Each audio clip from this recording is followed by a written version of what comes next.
has said.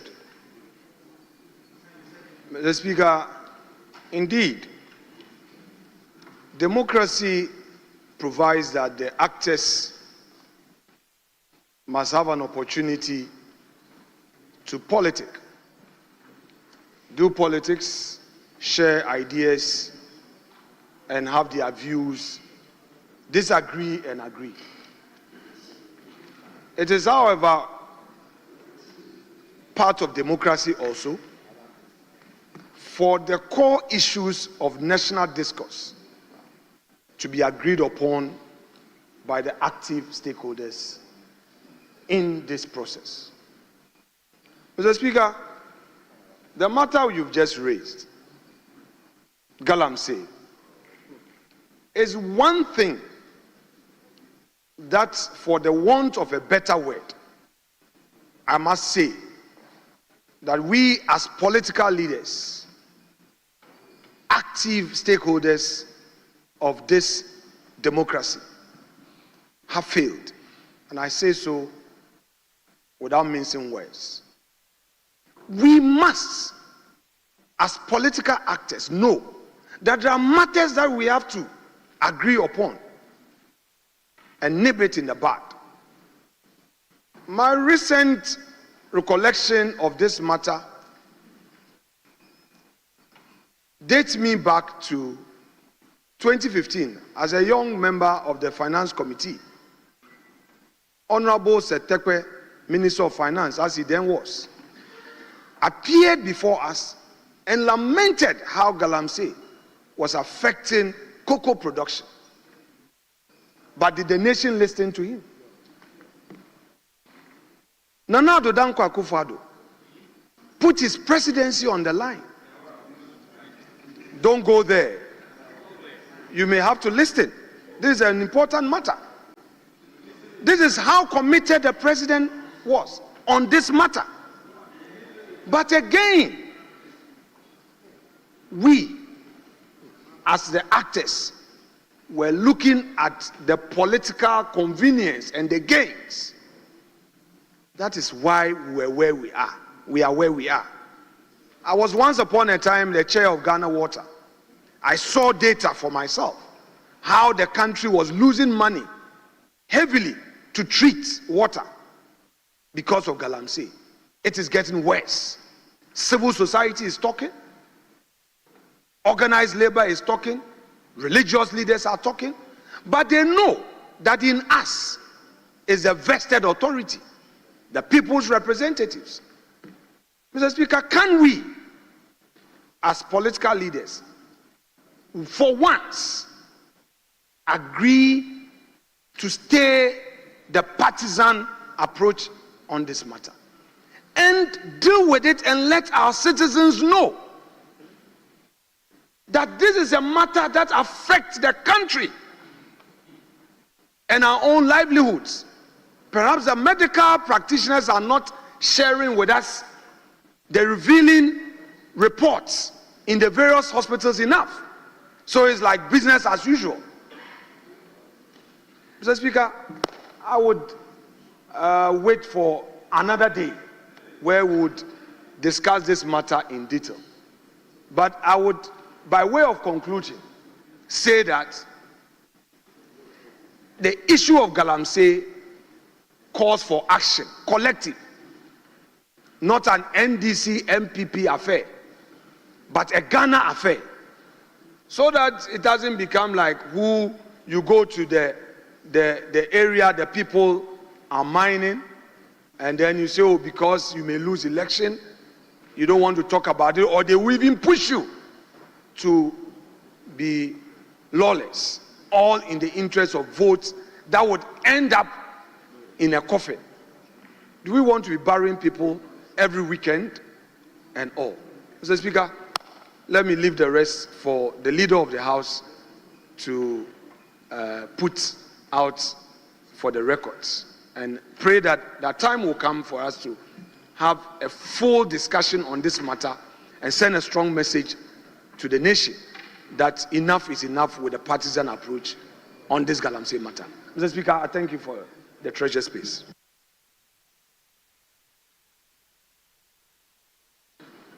Thank you very much, Right Honorable Speaker.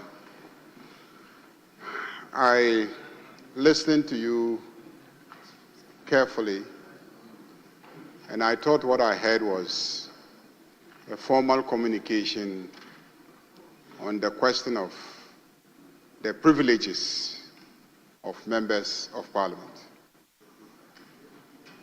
And I am hoping that our brief comments would focus on the question of privileges. I think what I heard you say is that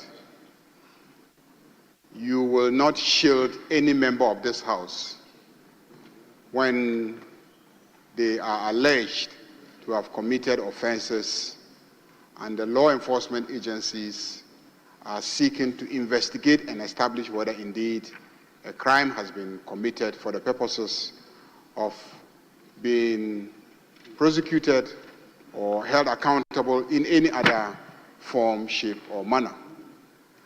And you zeroed in on the specific instance of the alleged attack on the anti-Galamsey task force. We all heard in the media that there was an attack on an anti-Galamsey task force in Esutufi South, and I later got some indication that a member on this side of the House is alleged to have instigated some community members to resist the work of the task force. Mr. Speaker, let me indicate that yesterday I got a call from the Minister for the Interior, Honorable Muntaka, that the IGP needed the member for interrogation. I invited the member, he came to my office, and I was trying to reach Muntaka, I couldn't reach him, so ultimately I had to ask the member to go. If I reach Muntaka, I will call him back. Subsequently, Honorable Muntaka called me back. He was in a meeting when I was calling him. And I told him that I had invited the MP. He was ready to come see whoever he should see, but because we did not hear from him, I had dismissed him. So we scheduled that this morning the member should be sent to the CID headquarters to meet with one of the deputy CID directors for processing. And so this morning, he went with our majority chief whip and his lawyer.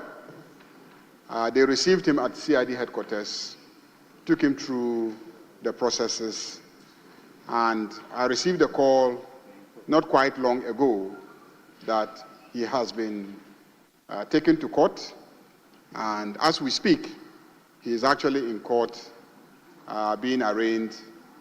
And so let me also indicate that as members of Parliament, we do not consider ourselves being above the law, that we are always ready to be held accountable for our actions and inactions. We passed the law establishing the law enforcement agencies. We approve the appropriations to finance them to carry out these assignments that we have assigned them.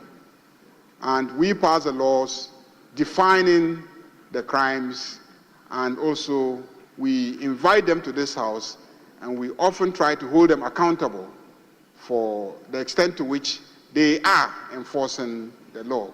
So we as members of Parliament will not in any way, I believe, go out of our way deliberately to hamper the law enforcement agencies in the discharge of their duties.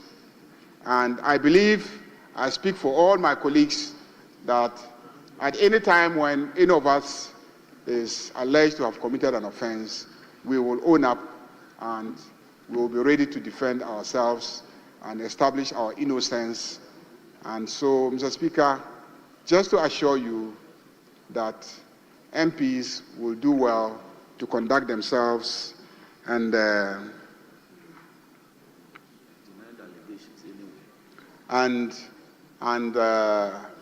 Mr. Speaker, we will not be calling on you to shield us in any way.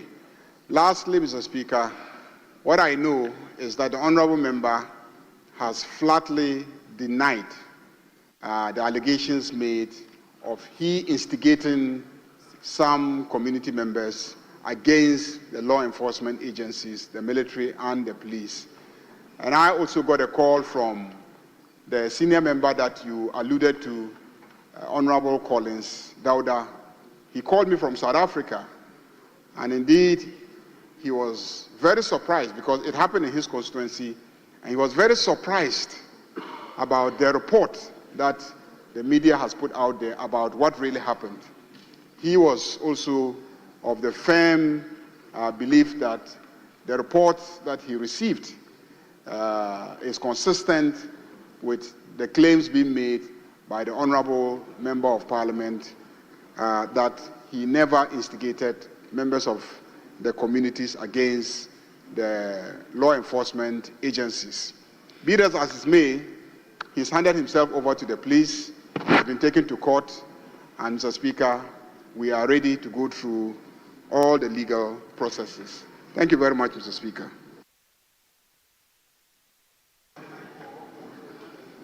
Honorable members, what I did was a formal communication by me on a reported attack on a team of National Anti-Illegal Mining Operations Secretariat. It is not a formal communication on privileges and immunities. That was just in passing that I mentioned privileges and immunities. But as I said, those are not absolute.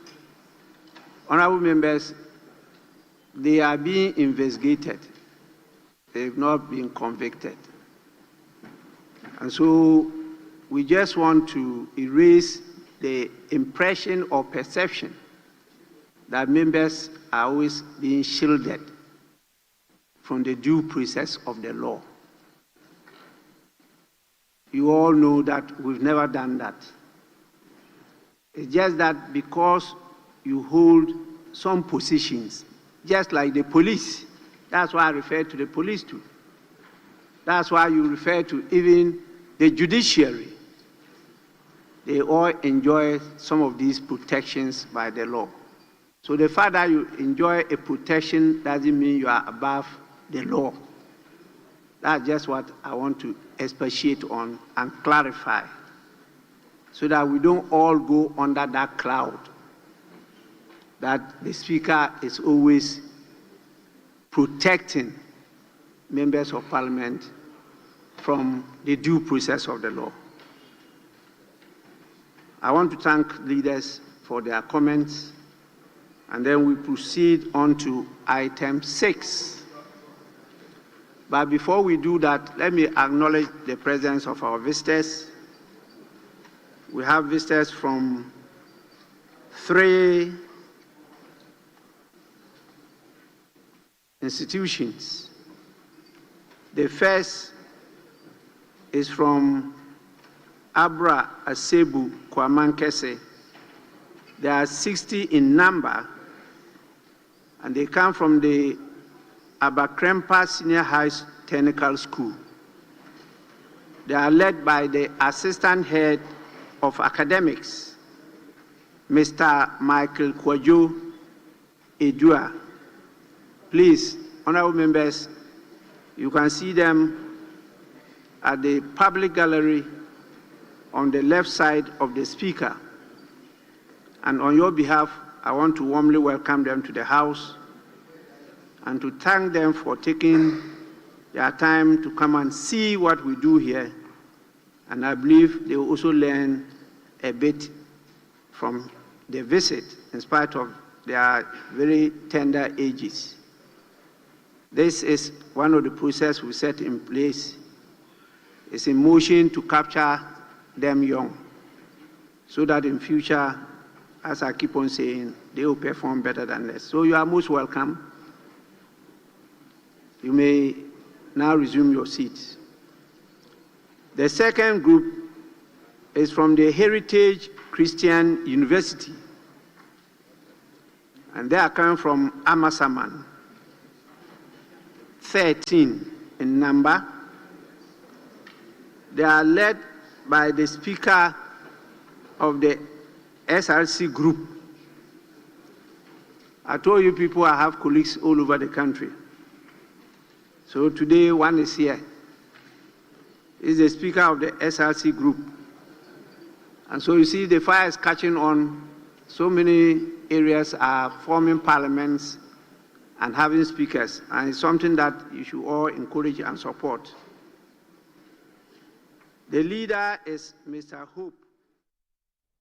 All right, back from Parliament. This is our studios here at number 5 Oula Hansen Lane at Tesano in Accra.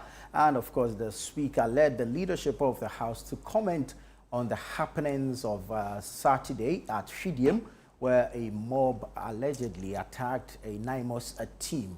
This mob is alleged to have been led or mobilized by a certain member of Parliament. So the update on that is that the MP has availed himself to the police upon investigation by the police CID and is to, if you like, presented or arraigned for further legal matters to be addressed in this regarding this particular attack. But Sami, did you see all this happening as fast as it has?